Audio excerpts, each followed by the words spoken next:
Seruput kopi dulu, Lur. Kali ini kita bahas senjata yang sering disebut-sebut misterius dari Iran, yang katanya bisa jadi penjaga langit, yaitu drone atau rudal T-58, dan yang bikin panas, banyak yang bilang sistem ini bisa bikin pesawat Amerika seperti F-35 Lightning II, F-11 Eagle sampai I-3 Sentry, jadi was-was kalau masuk wilayah konflik. Tapi bener nggak sih sekuat itu? Atau ini cuma propaganda perang? Nah, kita beda santai tapi dalam, Lur. Pertama, kita kenalan dulu. Apa sih sebenarnya drone 358 ini yang banyak analis militer sebut? 358 itu bukan drone biasa kayak drone intai, tapi lebih ke arah loitering munition.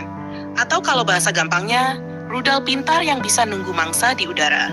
Jadi cara kerjanya bukan langsung nembak, tapi dia diluncurkan, terbang berputar di area tertentu, nunggu target lewat, begitu ketemu, langsung nyerang. Ini beda sama rudal biasa yang sekali tembak langsung ke target.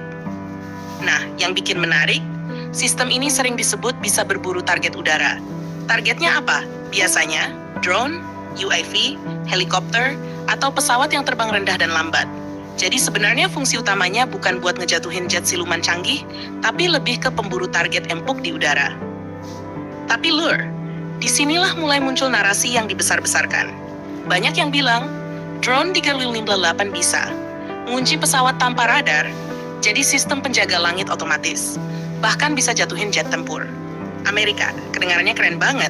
Tapi kita harus jujur, sampai sekarang belum ada bukti kuat kalau sistem ini berhasil menjatuhkan pesawat seperti F-35 Lightning II atau F-11 Eagle. Terus kenapa bisa viral banget? Karena konsepnya ini lure, yang bikin banyak negara mulai mikir ulang strategi udara.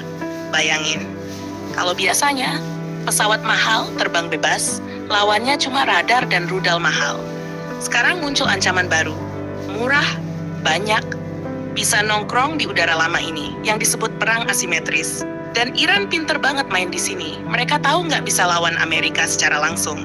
Jadi mereka bikin strategi, senjata murah, jumlah banyak, tapi ganggu sistem mahal. Jadi kalau satu drone gagal, ya nggak masalah, karena biaya produksinya jauh lebih murah dibanding satu jet tempur. Nah, sekarang kita masuk ke bagian yang lagi panas. Insiden jatuhnya F-15E Strike Eagle di wilayah Iran. Ini bikin heboh karena Amerika sampai kirim helikopter buat nyelamatin pilot operasikan di wilayah musuh. Penuh risiko ini nunjukin satu hal penting, bahwa bahkan pesawat canggih pun tetap punya celah. Tapi pertanyaannya, apakah itu karena drone Tiket 558? Jawabannya, belum tentu. Lebih besar kemungkinan kena sistem pertahanan udara darat atau rudal portable seperti Manpads, karena target seperti F-15 Eagle itu cepat, punya sistem countermeasure, nggak gampang dikunci sembarangan.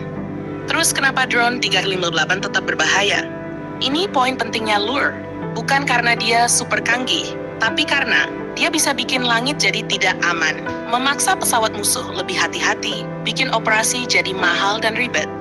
Contohnya, kalau ada puluhan drone kayak gini di satu wilayah, pesawat harus terbang lebih tinggi, harus pakai pengawalan ekstra, harus aktifkan sistem elektronik terus. Itu artinya biaya naik, risiko naik.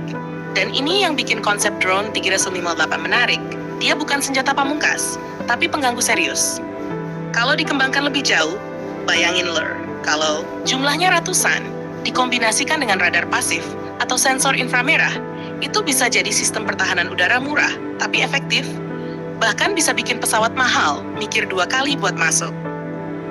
Jadi kesimpulan kita hari ini, T-358 bukan pembunuh jet siluman, belum terbukti jatuhin F-35 Lightning II, tapi punya potensi besar dalam perang modern ini. Bukan soal siapa paling kuat, tapi siapa paling pintar bikin lawan rugi. Dan di sini Iran mulai nunjukin cara main baru.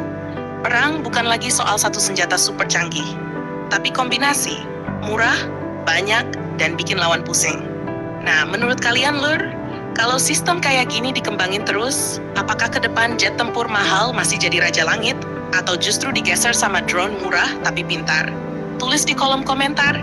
Jangan lupa subscribe, like, dan komen di bawah sambil ngopi.